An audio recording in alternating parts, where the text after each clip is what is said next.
मैंने बोर्ड पर प्राइस बिल्कुल क्लियर लिख दिया था, एक प्लेट फ्राइड राइस के 10,000 युआन। सबको लगता है कि पैसे के लिए मेरा दिमाग खराब हो गया है, लेकिन उन्हें क्या पता मैं असल में घाटे में बेच रहा हूँ, सिर्फ अपने मास्टर के दिए हुए टास्क को पूरा करने के लिए। और अब मुझे ये स्टॉल चलाते हुए पूरा 1 हफ्ता हो चुका है, एक भी प्लेट नहीं बिकी। मैं सोच ही रहा था कि आज भी एक और बेकार दिन जाने वाला है, तभी पास में अचानक हंगामा मच गया। कुछ लोग कह रहे थे, सुना है इस गली में एक स्ट्रीट स्टॉल है जो फ्राइड राइस की एक प्लेट के 10,000 युआन लेता है। चलो देखते हैं ऐसा क्या खास है। मैं सर उठाकर देखता हूँ, एक बड़ा भारी जिस्म वाला आदमी मेरे स्टॉल के सामने खड़ा था। उसने गर्दन ऊपर करके बोर्ड पढ़ा और बोला, शेफ हांगकांग में एक लेजेंडरी कुक है जो एम्परर्स फ्राइड राइस बनाता है और उसकी कीमत सिर्फ 5,000 युआन है। तुम किस हक से 10,000 युआन चार्ज कर रहे हो? मैं उसकी तरफ देखता हूँ और शांत आवाज में कहता हूँ, खाकर देख लो, खुद समझ जाओगे। वो हल्की सी हंसी छोड़ता है। जो लोग इतने कॉन्फिडेंस से बात करते हैं उनके पास आमतौर पर कुछ ना कुछ दम होता है। ठीक है शेफ, मेरे लिए एक बना दो। मैं उसकी तरफ देखता हूँ। पक्का? बिल्कुल पक्का। क्या हुआ, डर लग रहा है कि मैं पैसे नहीं दूंगा? मैं शांत नजरों से उसे देखता हूँ। अगर तुम समझते हो कि तुम क्या कर रहे हो तो पैसे न देने का ख्याल भी नहीं आएगा। मेरे कॉन्फिडेंस को देखकर बिग टोनी एक पल के लिए हैरान रह गया और फिर हंस पड़ा। रिलैक्स, अच्छा हो या बुरा, प्राइस बोर्ड पर लिखा हुआ है, मेन्यू में जो है वो दे दूंगा। अगर पसंद नहीं आया तो मेरी किस्मत खराब। मैं कुछ और नहीं बोलता, बस सर हिलाकर काम शुरू कर देता हूँ। तभी कैम अचानक बोल पड़ता है, रुको, ये चावल है, ये ऐसे क्यों लग रहा है? बिग टोनी मुड़कर देखता है। मेरे सामने एक बैम्बू स्टीमर रखा था जिसका ढक्कन पहले ही खुला हुआ था। अंदर सफेद चावल के दाने एक एक करके अलग नजर आ रहे थे। सबसे बेहतरीन क्वालिटी का चावल, हर दाना अलग, जैसे उसके अंदर नमी भरी हो, चमकदार, हल्का ट्रांसपेरेंट और बीच बीच में छोटे नारंगी रंग के टुकड़े बिखरे हुए। ये क्या है? बिग टोनी झुककर ध्यान से देखता है। मैं बिना सर उठाए जवाब देता हूँ, सूखे झींगे का रो। हाँ, बिग टोनी धीरे से बोलता है। सच में हैरान होकर एक कदम पीछे हट जाता है, फिर अपनी टीम की तरफ मुड़कर कहता है, ये शेफ वाकई काम जानता है। इस टेक्निक को फ्लेवर बोरोइंग कहते हैं। ताजे झींगों को बीच से काटा जाता है, साफ किया जाता है, फिर भीगे हुए चावल उनके अंदर भरे जाते हैं और सब कुछ साथ में स्टीम किया जाता है। इस तरह चावल झींगे का गहरा और रिच फ्लेवर अपने अंदर खींच लेता है। बाद में स्टीम्ड झींगे वापस डिश में डाले जाते हैं जो हर बाइट में टेक्सचर और नेचुरल मिठास लाते हैं। मतलब इस फ्राइड राइस के पीछे सच में क्राफ्ट्समैनशिप है। फिर भी वो नाक से कोड़कर बोलता है, 10,000 युआन की प्लेट के हिसाब से तो होना ही चाहिए। अगर सिर्फ थोड़ा फ्लेवर बोरो किया है और थोड़ा रो डाल दिया है तो मैं यहाँ से चला जाऊंगा। 10,000 युआन की डिश के नाम पर मुझे बेवकूफ नहीं बना सकते। उसकी बात अभी खत्म हुई भी नहीं थी कि अचानक हवा में एक गहरी और लाजवाब खुशबू फैल गई। वाह, ये तो कमाल की स्मेल है। ये क्या है, इतनी अच्छी खुशबू? आसपास खड़े लोग एक के बाद एक हैरानी से सांस खींचने लगे। कुछ लोगों के तो मुंह में पानी भरने लगा। बिग टोनी का ध्यान तुरंत उस सोर्स की तरफ गया। काउंटर पर रखा हुआ एक मिट्टी का बर्तन, मेरे हाथ में एक गीला चमकदार लोटस लीफ था। मेरे सामने एक बड़ा पॉट रखा था जो शराब के मटके जैसा लग रहा था। उसके मुंह से सफेद भाप के धागे उठ रहे थे। वही जबरदस्त खुशबू उसके अंदर से निकल रही थी। जैसे ही बिग टोनी ने उस बर्तन को देखा और उसकी खुशबू महसूस की, उसके मुंह से बिना सोचे निकल गया, Buddha jumps over the wall. Buddha jumps over the wall Fujian cuisine की सबसे मशहूर डिशेज में से एक है। इसे फॉर्चून एंड लॉन्जिविटी स्ट्यू भी कहा जाता है। इस डिश को बनाने के लिए सिर्फ सबसे बेहतरीन इंग्रेडिएंट्स का इस्तेमाल किया जाता है, एबलोनी, सी कुकम्बर, शार्क फिन और ड्राइड स्कैलप। और इन सब की तैयारी इतनी कॉम्प्लेक्स होती है कि हर प्रीमियम इंग्रेडिएंट को पहले ड्राई करना पड़ता है। बिग टोनी पहले भी एक 100 साल पुराने रेस्टोरेंट में Buddha jumps over the wall की शूटिंग कर चुका था, लेकिन वहाँ का सबसे महंगा वर्जन भी जब पॉट खोला गया था इस डिश के सामने थोड़ा फीका लग रहा था। फर्क कहाँ था? बिग टोनी ने गहरी सांस ली और जवाब तुरंत मिल गया। वो वाइन कमाल की है, शाओजिंग हुआ दियाओ वाइन। सही कहा ना? जैसे ही उसने नाम लिया मैंने हल्की सी मुस्कान के साथ उसकी तरफ देखा। अच्छी चीजों की असली कद्र वही लोग करते हैं जो उन्हें समझते हैं। हाँ, हुआ डियाओ ही है। बता सकते हो कितने साल पुरानी है? खुले हुए पॉट से निकलती खुशबू ने बिग टोनी को पूरी तरह हिला दिया था। उसने हाथ हिलाकर नम्रता से कहा, आप मुझे ज्यादा क्रेडिट दे रहे हैं। मैं तो खुशकिस्मत हूँ कि इसे हुआ डियाओ पहचान पाया। उम्र तो नहीं बता सकता, लेकिन इस वाइन की खुशबू बिल्कुल अलग लेवल की है। जरूर टॉप ग्रेड होगी। 18 ईयर ओल्ड डॉटर्स रेड। ये सुनते ही सब समझ आ गया। असली 18 year old daughter's red wine की कीमत आधे किलो की ही कम से कम 1000 युआन होती है। पॉट के साइज को देखकर चाहे वाइन को डाइल्यूट भी किया गया हो, इतनी गहरी खुशबू लाने के लिए कम से कम 1 किलो वाइन तो लगी ही होगी। सिर्फ वाइन का खर्चा ही 2000 युआन बैठता है। लेकिन शानदार कुकिंग सिर्फ महंगी चीजें डालने का नाम नहीं है। अगर टेक्निक ना हो तो दुनिया के सबसे प्रीमियम इंग्रेडिएंट्स भी डिश को नहीं बचा सकते। वाओ, क्या खुशबू है। तो ये है Buddha jumps over the wall. अब समझ आया इतना महंगा क्यों है। ये तो लाजवाब लग रहा है। भीड़ उत्सुकता से भरी हुई थी और सबकी नजरें मेरे सामने रखे पॉट पर टिकी हुई थी। ढक्कन ज्यादा देर तक खुला नहीं रह सकता था, वरना खुशबू उड़ जाती। मैं तुरंत बैम्बू स्किमर उठाता हूँ और उसे पॉट के अंदर डाल देता हूँ। सबसे पहले जो बाहर आता है वो एक बड़ा सा एबलोनी था, मोटा, रसीला और लगभग एक चावल के बोल जितना बड़ा। बिग टोनी की आंखें लगभग बाहर आ गईं। ये तो पागलपन है, इतना बड़ा एबलोनी। मार्केट में इसका प्राइस आराम से 10,000 युआन होगा। मैं रुकता नहीं, एक के बाद एक इंग्रेडिएंट्स निकालता रहता हूँ। एक सी कुकम्बर जो कोल्ड ड्रिंक की बोतल जितना लंबा था, कैमल टेंडन जो नर्म और इलास्टिक लग रहा था। प्रीमियम इंग्रेडिएंट के बाद प्रीमियम इंग्रेडिएंट ऐसे बाहर आ रहे थे जैसे उनकी कोई कीमत ही ना हो। हर बार पॉट को हिलाने पर खुशबू और गहरी होती जाती, पूरी गली को अपनी महक में लपेटती हुई। चारों तरफ लोगों के निगलने की आवाज सुनाई दे रही थी और सबके दिमाग में एक ही ख्याल उभर रहा था कि अगर फ्राइड राइस बनाने के लिए इतने सारे प्रीमियम इंग्रेडिएंट्स यूज हो रहे हैं तो शायद 10,000 युआन की एक प्लेट उतनी भी महंगी नहीं है। जब सारे इंग्रेडिएंट्स पॉट से बाहर निकल आए तब मैंने तैयारी शुरू की। मैं एक बड़ा क्लीवर निकालता हूँ, दाएं हाथ से एबलोनी को मजबूती से दबाता हूँ और उसके चारों तरफ का स्कर्ट ट्रिम करके वापस पॉट में डाल देता हूँ। फिर ऊपर और नीचे का हिस्सा भी काट देता हूँ। सिर्फ सबसे नर्म और मुलायम सेंटर बचता है। बाकी सारे ट्रिम्ड पार्ट्स वापस पॉट में चले जाते हैं और डिश से पूरी तरह हटा दिए जाते हैं। एबलोनी के टेंडर सेंटर को पहले लगभग 3 मिलीमीटर मोटे स्लाइसेस में काटा जाता है, फिर स्ट्रिप्स में और आखिर में छोटे क्यूब्स में। ये देखते ही बिग टोनी लगभग कुर्सी से उछल पड़ा। तुम इतने कीमती एबलोनी को डाइस कर रहे हो? मेरे हाथ रुकते नहीं। मैं उसकी तरफ देखकर कहता हूँ, और फ्राइड राइस कैसे बनाते हैं? बिग टोनी का चेहरा देखने लायक था। इतना अच्छा एबलोनी तो सीधा खाया जा सकता है, इससे फ्राइड राइस में डालना गुनाह है। मैं उसकी बात को नजरअंदाज करके काम करता रहता हूँ। सी कुकम्बर और कैमल टेंडन भी छोटे छोटे क्यूब्स में काट दिए जाते हैं। नाइफ स्किल्स इतनी जबरदस्त थी कि देखने वाले हैरान रह गए। बिग टोनी अभी भी एबलोनी के लिए दुख मना रहा था, लेकिन मेरी नाइफ स्किल्स ने उसका ध्यान खींच लिया। तभी लिली पास से बोल पड़ी, कितनी तेज स्पीड है। ये स्पीड की बात नहीं है, असली बात कंसिस्टेंसी है। हर एक पीस को देखो, लगभग सब एक ही साइज के हैं। सबसे मुश्किल टेंडन होता है, उसे इतना ब्रेस करना पड़ता है कि वो नरम हो जाए, लेकिन अगर ज्यादा सॉफ्ट हो गया तो साफ क्यूब्स में कट ही नहीं होगा, इसलिए उसे बिल्कुल परफेक्ट पॉइंट तक कुक करना पड़ता है। टेंडन इतना नरम होना चाहिए कि उसे क्यूब्स में काटा जा सके, लेकिन उसकी असली टेक्सचर भी बरकरार रहे। यही असली स्किल होती है। भीड़ उसकी बात सुन रही थी। पूरा समझ तो किसी को नहीं आ रहा था, लेकिन सब बहुत इंप्रेस थे। सिर्फ ऐसी नाइफ स्किल्स को अपनी आंखों से देख लेना ही इस ट्रिप को सफल बना रहा था। कुछ ही देर में सारा सी फूड छोटे छोटे क्यूब्स में काट दिया गया। मैं कूलर से 4 अंडे निकालता हूँ, एक एक करके बोल में तोड़ता हूँ और उनके व्हाइट्स अलग कर देता हूँ। योक्स सीधे स्टीमर ट्रे में चावल के साथ चले जाते हैं। मैं योक्स को चावल में इतनी अच्छी तरह मिक्स करता हूँ कि हर एक दाना गहरे सुनहरे रंग से कोट हो जाता है। वही टेक्निक फ्राइड राइस को वॉक में जाते ही उसका मशहूर गोल्डन कलर देती है। इस टेक्निक को गोल्ड रैप सिल्वर कहा जाता है। जब पूरा चावल योक से कोट हो गया तो लगभग हर देखने वाले ने एक साथ हुक निकला। ये चावल अभी सिर्फ मिक्स हुआ था, पकाया भी नहीं गया था। हर दाना चिकनी सुनहरी परत में लपेटा हुआ था। बीच बीच में नारंगी रंग के श्रिम्प रो के छोटे छोटे टुकड़े ऐसे चमक रहे थे जैसे सुनहरी नदी में झींगे उछल रहे हों। सिर्फ देखकर ही लोगों के मुंह में पानी आ रहा था। और ये तो बस तैयारी थी, स्टर फ्राई करना अभी शुरू भी नहीं हुआ था और भीड़ पहले ही भूख से बेहाल थी। मैं सुनहरे चावल को सारे प्रीमियम इंग्रेडिएंट्स के साथ वॉक में डालता हूँ। तेज आंच पर एक कॉम्प्लेक्स स्टर फ्राई शुरू होता है। आखिर में मैं तैयार फ्राइड राइस को एक चमकदार सुनहरे बोल में भर देता हूँ जिस पर 10,000 ईयर्स के शब्द उखरे हुए थे। फिर मैं जेड हैंडल वाला एक गोल्ड लेडल निकालता हूँ, जेड इनले वाली गोल्ड चॉपस्टिक्स और उनके रेस्ट भी साथ रखता हूँ और सब कुछ एक ट्रे पर सजा देता हूँ। मैं ट्रे उठाता हूँ और धीरे धीरे बिना किसी जल्दी के छोटी डाइनिंग टेबल की तरफ चल पड़ता हूँ। एक एक करके मैं चॉपस्टिक, रेस्ट्स, लेडल, चॉपस्टिक्स और खुशबू से भरा हुआ फ्राइड राइस का बोल टेबल पर रख देता हूँ। इंपीरियल सुप्रीम फ्राइड राइस, कृपया आनंद लीजिए। इतना कहकर मैं बिना कुछ और बोले सीधा स्टॉल के पीछे लौट जाता हूँ। बिग टोनी अपने सामने रखे बोल को घूरता रह गया। उसमें से उठती हल्की हल्की भाप और इतनी जबरदस्त खुशबू थी कि झुकने से पहले ही उसका असर महसूस हो रहा था। उसने अनजाने में थूक निगल लिया। भीड़ गर्दन लंबा करके देख रही थी। हर कोई एक ही बात जानना चाहता था, आखिर इस बोल का टेस्ट कैसा है। बिग टोनी ने कैम की तरफ देखा। ठीक है, पहले फैंस के लिए एक क्लोजअप शॉट लेते हैं। कैम तो उससे भी एक कदम आगे था। उसने कैमरा सीधा बोल पर घुमा दिया। लिली रिफ्लेक्टर पकड़कर खड़ी हो गई। कैम शूट करते हुए खुद को रोक नहीं पा रहा था। ये तो कमाल का लग रहा है, हर एंगल से परफेक्ट, इतना एपेटाइजिंग। जल्दी करो, मुझे और भूख लग रही है। बिग टोनी आधा हंसते हुए बोला, लेकिन उसे भी मानना पड़ा कि ये फ्राइड राइस हद से ज्यादा खूबसूरत लग रहा था। ऐसा लग रहा था जैसे असली सोना चमक रहा हो। बीच बीच में नारंगी श्रिम्प रो, सुनहरे भूरे ड्राइड स्कैलप के रेशे, गहरे लाल भूरे एबलोनी के क्यूब्स, काले जेड जैसे सी कुकुम्बर के टुकड़े, ट्रांसपेरेंट कैमल टेंडन और चमकदार हरे स्कैलियंस नजर आ रहे थे। सिर्फ इस बोल को देखना ही एक अलग एक्सपीरियंस था। जैसे ही कैम का क्लोजअप खत्म हुआ, लिली तुरंत बोली, अब चख भी लो। बिग टोनी तो पहले से ही तड़प रहा था। उसने गोल्ड लेडल उठाया और उसका वजन महसूस करते ही हैरान रह गया।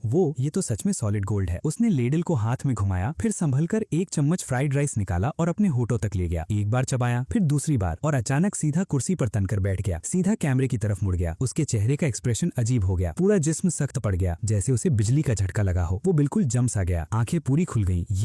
ये खुशी का स्वाद है। उस पल बिग टोनी खुद को एक छोटे बच्चे की तरह महसूस कर रहा था जो अपनी माँ की गोद में लेटा हुआ है। ये माँ का हाथ का खाना है। उसे ऐसा लग रहा था जैसे छोटी छोटी रूहानी परियां उसके आसपास नाच रही हों। ओह माय गॉड, मैं बर्दाश्त नहीं कर सकता। अगर मेरी मौत भी ऐसे टेस्ट के बाद हो तो मैं खुशी खुशी मर जाऊंगा। लिली उसे पूरी तरह उलझन भरी नजरों से देख रही थी। कम ऑन, इतना भी क्या, तुम फ्राइड राइस खाकर सच में रो रहे हो? होश में वापस आते ही बिग टोनी ने एक शब्द भी नहीं बोला। वो सीधा उठकर मेरे पास आया और दोनों हाथ जोड़कर मेरे सामने खड़ा हो गया। शेफ, मैं आपको प्रणाम करता हूँ। ये इंपीरियल सुप्रीम फ्राइड राइस बिल्कुल पागलपन है। जैसे ही बिग टोनी के मुंह से ये शब्द निकले, भीड़ में हंगामा मच गया। गया। इतनी बड़ी तारीफ, सच में? क्या तुम सीरियस हो? मैं तो यहाँ से सिर्फ खुशबू लेकर ही लालच में आ गया हूँ। टेस्ट करने की भी जरूरत नहीं, खुशबू ही बता रही है कि डिश कितनी जबरदस्त है। तुमने बिग टोनी का रिएक्शन देखा ना? बस वही सब कुछ बता देता है। इतना बड़ा एबलोनी, इतना मोटा सी क्यूकम्बर, इतना प्रीमियम सी फूड, ऊपर से टॉप ग्रेड बर्ड्स नेस्ट। खाना कमाल का ना हो तो और क्या हो। आखिर ये 10,000 युआन वाला फ्राइड राइस है। सच में लाजवाब, हर एक पैसा वसूल। चारों तरफ चर्चा रुकने का नाम ही नहीं ले रही थी। मैं बिग टोनी की तरफ देखता हूँ, उसका चेहरा एक्साइटमेंट से चमक रहा था। मैं हल्की सी मुस्कान के साथ सर हिला देता हूँ। जब तक तुम्हें पसंद आया, मेरी सारी मेहनत सफल हुई। पसंद आया? बिग टोनी लगभग उछल पड़ा। मैं तो हद से ज्यादा खुश हूँ। शेफ, क्या आप स्टूडेंट्स लेते हैं? मैं सच में आपसे सीखना चाहता हूँ। सिर्फ एक प्लेट फ्राइड राइस खाकर ये आदमी शिष्य बनने की बात कर रहा था। मैं हंस पड़ा। बिग टोनी को भी मेरी प्रतिक्रिया से कोई हैरानी नहीं हुई। इस लेवल की कला हर किसी को नहीं सिखाई जाती। उसने एक लंबी सांस छोड़ी। मुझे पता है आप ऐसे ही किसी को नहीं सिखाएंगे। फिर उसकी नजर कैम और लिली पर पड़ी, जो चुपके चुपके बोल से एक एक चम्मच खा रहे थे और उनके चेहरे पर खुशी साफ दिख रही थी। अरे तुम दोनों, मेरे लिए भी कुछ छोड़ दो। बिग टोनी तुरंत फोन निकालता है और बिना देरी किए पेमेंट कर देता है। फिर सीधा टेबल की तरफ भागता है। मेरे फोन पर पेमेंट नोटिफिकेशन की आवाज आती है और मेरे अंदर का तनाव एक पल में खत्म हो जाता है। एक पूरा हफ्ता स्टॉल चलाने के बाद आखिरकार टास्क कंप्लीट हो गया था। अब मैं दोबारा उस सपने की दुनिया में जा सकता था। उधर टेबल पर बिग टोनी, लिली और कैम मिलकर पूरा बोल साफ कर चुके थे। इतना स्वाद था। लिली ने अफसोस से कहा, बस क्वांटिटी कम थी। कम थी? बिग टोनी ने तुरंत जवाब दिया, सबसे ज्यादा तो तुमने ही खाया। ठीक है, लेकिन सच कहूं तो ये इंपीरियल सुप्रीम फ्राइड राइस हद से ज्यादा कमाल का था। फ्राइड राइस की दुनिया का गोल्ड स्टैंडर्ड। अब समझ आया इसे इंपीरियल क्यों कहते हैं। उस शाम घर पहुंचते ही मैं बेसब्री से दोबारा सपने में प्रवेश करता हूँ। इस बार मैं एक चौड़े माथे और तेज आंखों वाले आदमी के शरीर में जागता हूँ। उसकी सिग्नेचर डिश थी the only one beef noodle. Imperial supreme fried rice के विपरीत, जिसमें प्रीमियम इंग्रेडिएंट्स का ढेर लगता था, इस डिश में सिर्फ एक मुख्य इंग्रेडिएंट था, बीफ। लेकिन मुश्किल के मामले में ये डिश फ्राइड राइस से कई गुना आगे थी। फ्राइड राइस से जो भी कुकिंग स्किल्स मैंने सीखी थी, उनके बावजूद मुझे सपने के अंदर पूरे 4 साल लग गए the only one beef noodle को पूरी तरह से मास्टर करने में। पिछली बार की तरह सपने से निकलते वक्त मुझे उस आत्मा का इंपीरियल रिवॉर्ड मिला जिसके शरीर में मैं था। एक खास ब्लेड जो खुद एम्परर ने इसी डिश के लिए बनवाया था। साथ ही सिस्टम ने एक नया क्वेस्ट भी दे दिया, the only one beef noodle की एक सर्विंग 20,000 युआन में बेचो। क्वेस्ट कंप्लीट होते ही एक नया ड्रीम अनलॉक होगा। इसी बीच बिग टोनी की 10,000 युआन वाली फ्राइड राइस की वीडियो रातों रात वायरल हो गई। हजारों लोग स्टॉल को ढूंढने के लिए उत्सुक हो गए। अगली सुबह मैं जल्दी स्टॉल पर पहुंच गया। मैंने पुराना साइन हटा दिया। इंपीरियल सुप्रीम फ्राइड राइस की जगह अब लिखा था the only one beef noodle 20,000 yuan पर सर्विंग। फिर मैंने लाइव स्ट्रीम शुरू कर दी। आज के मेन्यू में है the only one beef noodle set, एक सर्विंग 20,000 युआन। डिलीवरी अवेलेबल नहीं है। बिग टोनी की वायरल वीडियो के कारण लाइव स्ट्रीम शुरू होते ही व्यूअर्स की बाढ़ आ गई। चलो देखते हैं आज कौन सा बेचारा 10,000 युआन फ्राइड राइस पर उड़ाता है। 1 मिनट, फ्राइड राइस हटाकर नूडल्स रख दिए और अब 20,000 युआन चार्ज कर रहे हो। तुम खुद को समझते क्या हो? क्या मैं सही देख रहा हूँ? 20,000 युआन एक बोल नूडल्स। मैं कमेंट्स की बारिश देखते हुए शांत आवाज में बोलता हूँ, आज इंपीरियल सुप्रीम फ्राइड राइस नहीं है। इंग्रेडिएंट्स खत्म हो गए हैं, इसलिए फिलहाल मेन्यू से हटा दिया गया है। आज सिर्फ the only one beef noodle मिलेगा। कुल 5 सर्विंग्स। रिजर्वेशन शुरू। सिर्फ 5 बोल्स बिकेंगे। इतना सुनते ही चैट पूरी तरह फट पड़ी। 20,000 युआन में तो एक गाड़ी आ जाती है और तुम नूडल्स बेच रहे हो। देखो, बात ये नहीं है कि मैं अफोर्ड नहीं कर सकता, बस मुझे बीफ नूडल्स पसंद नहीं है। चैट में कमेंट्स की बारिश हो गई। जो इस बात पर यकीन करता है वो 1 टाइप करे। तभी लाइव स्ट्रीम के स्क्रीन पर एक गोल्डन रॉकेट एनिमेशन चमक उठी। यांग चेंग के यंग मास्टर हैंग ने एक सुपर रॉकेट गिफ्ट भेजा था। साथ ही उसका कमेंट भी सामने आया, शेफ मेरे लिए 3 सर्विंग्स रिजर्व कर दीजिए। गिफ्ट देखते ही पूरी चैट पागल हो गई। नो वे, लेजेंड, कोई सच में 20,000 युआन का नूडल्स खरीद रहा है। मैं कमेंट देखकर सर हिला देता हूँ। ठीक है, आ जाइए, आपकी 3 सर्विंग्स रिजर्व्ड हैं। इतना कहकर मैं तैयारी में लग जाता हूँ। कुछ देर बाद एक भारी भरकम आदमी लगभग 250 पाउंड का, एक औरत और एक छोटी लड़की के साथ स्टॉल पर आता है। शेफ, मेरा ऑर्डर तैयार है। मैं ही यंग मास्टर हैंग हूँ। उसने अपनी बेटी की तरफ देखा और धीरे से बोला, मेरी बेटी को गंभीर हीटिंग डिसऑर्डर है। कल रात बिग टोनी ने आपका इंपीरियल सुप्रीम फ्राइड राइस खाया था, उसी ने मुझे यहाँ भेजा है। शेफ, अगर आपका खाना मेरी बेटी की हालत सुधार सकता है तो पैसे की कोई परवाह नहीं। मैं सिर हिलाकर उन्हें बैठने का इशारा करता हूँ और काम शुरू कर देता हूँ। सबसे पहले मैं एक लैंटर्न का फ्रेम बनाता हूँ, फिर चीनी में पानी मिलाकर उसे पकाता हूँ जब तक वो सिरप न बन जाए। उसके बाद मैं राइस पेपर पर डिजाइन बनाना शुरू कर देता हूँ। लाइव स्ट्रीम के व्यूअर्स पूरी तरह कंफ्यूज थे। 1 मिनट, ये बीफ नूडल स्ट्रीम थी? ये हो क्या रहा है? शेफ शुगर आर्ट क्यों बना रहा है? मैं चैट पर ध्यान नहीं देता। सारे पार्ट्स तैयार करके सिरप ठंडा होने का इंतजार करता हूँ, फिर उन टुकड़ों को एक एक करके जोड़ना शुरू करता हूँ। ज्यादा वक्त नहीं लगता और व्यूअर्स शेप पहचान लेते हैं। अरे, ये तो पैलेस लैंटर्न है, इसे ये भी बनाना आता है। लेकिन इसका बीफ नूडल से क्या लेना देना? जब लैंटर्न पूरी तरह तैयार हो गया, मैं सीधा होकर व्यूअर्स के सवालों की तरफ देखता हूँ। The one and only beef noodle एक पूरा सेट मील है। नूडल्स के साथ लैंटर्न शैडो बीफ और एक मिस्ट्री एग दिया जाता है। ये पैलेस लैंटर्न असल में लैंटर्न शैडो बीफ का हिस्सा है। इतना कहकर मैं नीचे रखे कूलर से एक बीफ टेंडरलॉइन निकालता हूँ, फिर पास रखी नाइफ की इसको खोलता हूँ और उसमें से लगभग 1 फुट लंबी बेहद पतली ब्लेड निकालता हूँ। मैं टेंडरलॉइन के बिल्कुल कोने पर ब्लेड रखता हूँ और एक ही स्ट्रोक में स्लाइस करता हूँ। रोशनी में एक ऐसा मीट का टुकड़ा लटक रहा था जो इतना पतला था कि लगभग ट्रांसपेरेंट लग रहा था। रोशनी उसके आर पार निकल रही थी। लाइव स्ट्रीम ने ये सब क्लियरली कैप्चर कर लिया और चैट फट पड़ी। वो ये तो इतना पतला है कि आर पार दिख रहा है। नो वे, क्या ये सच है? क्या कोई फिल्टर लगा हुआ है? मीट इतना पतला कैसे काटा जा सकता है? क्या असली लैंटर्न शैडो बीफ वाकई रोशनी को पास होने देता है? कुछ ही देर में मैंने बिल्कुल एक जैसे 8 स्लाइसेस काट लिए। मैं एक फ्लैट पैन निकालता हूँ और सभी स्लाइसेस को हल्का सा पैन फ्राई करता हूँ। फिर एक स्लाइस को हाथ से सीधा दबाता हूँ और दूसरे हाथ में कार्विंग नाइफ उठाता हूँ। ब्लेड मीट के ऊपर से गुजरती है और एक कैरेक्टर साफ तौर पर अलग होकर गिर जाता है। स्लाइस के बीच में खाली जगह बन जाती है। स्काई का कैरेक्टर। मैं उस स्लाइस को उठाकर पैलेस लैंटर्न के एक पैनल में फिट कर देता हूँ। बिल्कुल परफेक्ट फिट। व्यूअर्स की आंखें फट गईं। रुको रुको, मैंने सोचा था ये बीफ जर्की बना रहा है, अब ये मीट में कैरेक्टर्स कार्व कर रहा है। ये सच है क्या? जरूर कोई फिल्टर है। मीट में शब्द कौन काटता है? मैंने आज तक ऐसा कुछ नहीं देखा। मैं बिना रुके बाकी 8 स्लाइसेस पर भी वही करता हूँ। हर एक पर अलग कैरेक्टर कार्व करता हूँ। 8 कैरेक्टर्स मिलकर एक वाक्य बनाते हैं। त्यानशिया दी शी जान जुएवे, यानी आसमान के नीचे सबसे बेहतरीन, दुनिया का सबसे उत्तम स्वाद। हर स्लाइस को पैलेस लैंटर्न के 8 पैनल्स में फिट कर दिया जाता है। फिर मैं उसके अंदर एक छोटी सी स्मोकलेस कैंडल जला देता हूँ। अगले ही पल भीड़ के सामने एक ऐसा लैंटर्न जगमगाने लगता है